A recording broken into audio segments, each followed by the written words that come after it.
দাবিটা খুবই সহজ সরল। দাবিটা হলো বাংলাদেশের মানুষ যেহেতু 70% ভোট দিয়েছে সংস্কার জন্য, তাহলে বাংলাদেশের সংস্কার বাস্তবায়ন হবে। যেহেতু 1400 লোক শহীদ হয়েছে সংস্কারের জন্য, বাংলাদেশের সংস্কার বাস্তবায়ন হবে। যেহেতু হাজার হাজার মানুষ আহত হয়েছে বাংলাদেশে, তাহলে বাংলাদেশের সংস্কার বাস্তবায়ন হবে। যদি কোন দল, যদি কোন পরিবার, যদি কোন গোষ্ঠী এই সংস্কারের পথে বাধা হয়ে দাঁড়ায়, তাহলে শেখ হাসিনার যেই পরিণতি হয়েছিল, সেই দল, সেই গোষ্ঠী, সেই পরিবারের আগামীতে একই পরিবার, একই বছর ভোগ করতে হবে বাংলাদেশে। তো বাংলাদেশ পরিবর্তন হয়েছে। এই পরিবর্তনের সূচনা লগ্নে আপনাদের সন্তানদের মধ্যে 1400 সন্তান জীবন দিয়েছে, বুকের কাজে রক্ত দিয়েছে রাজপথে।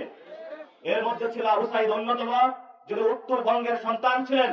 যদি বাংলাদেশের 24-এর গণ অভ্যুত্থানের আজাদীর লড়াই কোথায় থেকে শুরু হয়েছে বলা হয়, তাহলে বাংলাদেশের ইতিহাসের খাতায় লেখা থাকবে বাংলাদেশের দ্বিতীয় স্বাধীনতা, বাংলাদেশের 24-এর আজাদীর লড়াই সেই উত্তরবঙ্গের সেখানে শুরু হয়েছিল। যেই মানুষগুলোকে বলা হয়েছিল এতদিন মঙ্গা পীড়িত এলাকার লোকজন, যেই মানুষগুলোকে দমিয়ে রাখা হয়েছিল, সেই মানুষগুলো শেখ হাসিনার গুলির সামনে বুক পাতিয়ে বলেছিল, বুক পেতেছি গুলি কর, বাংলাদেশ আমি স্বাধীন করব, জীবন দিব, হাসিনার দুঃশাসী পতন করব। উত্তরবঙ্গের লোক দেখিয়ে দিয়েছে যে বাংলাদেশের স্বাধীনতার প্রশ্নে, ভারতের দাদাগিরির প্রশ্নে, বাংলাদেশের আজাদীর প্রশ্নে বরাবরই বাংলাদেশের মানুষের পক্ষে উত্তরবঙ্গ আজীবন ভূমিকা রেখে চলবে ইনশাআল্লাহ। প্রিয় উপস্থিতি, নির্বাচনের পরে শহীদদের নাম ব্যবহার করা হয়েছে। যদি একজন শহীদ ফ্যামিলিকে জিজ্ঞাসা করা হয় আপনার সন্তান কেন জীবন দিয়েছিল, উত্তর দিব একটি সুন্দর বাংলাদেশ গঠনের জন্য, বাংলাদেশের পরিবর্তনের জন্য। এই পরিবর্তনের স্বপ্ন থেকেই একটা সংস্কার কমিশন গঠন হয়েছিল। সেই সংস্কার কমিশন যেখানে সব দল এসে বাস্তবায়ন করার কথা, কিন্তু অনেক দল ডেকে বসলো।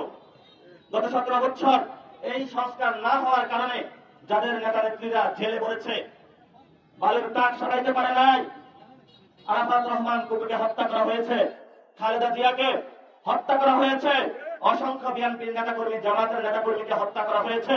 বাংলাদেশের মানুষ বলল আজাদ বাংলাদেশের জন্য আমাদের সংস্কার প্রয়োজন।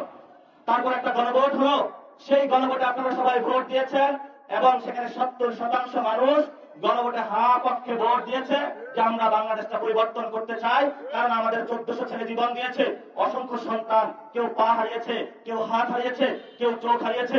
কিন্তু নির্বাচনের পরে আমরা দেখলাম অন্য লীলা খেলা।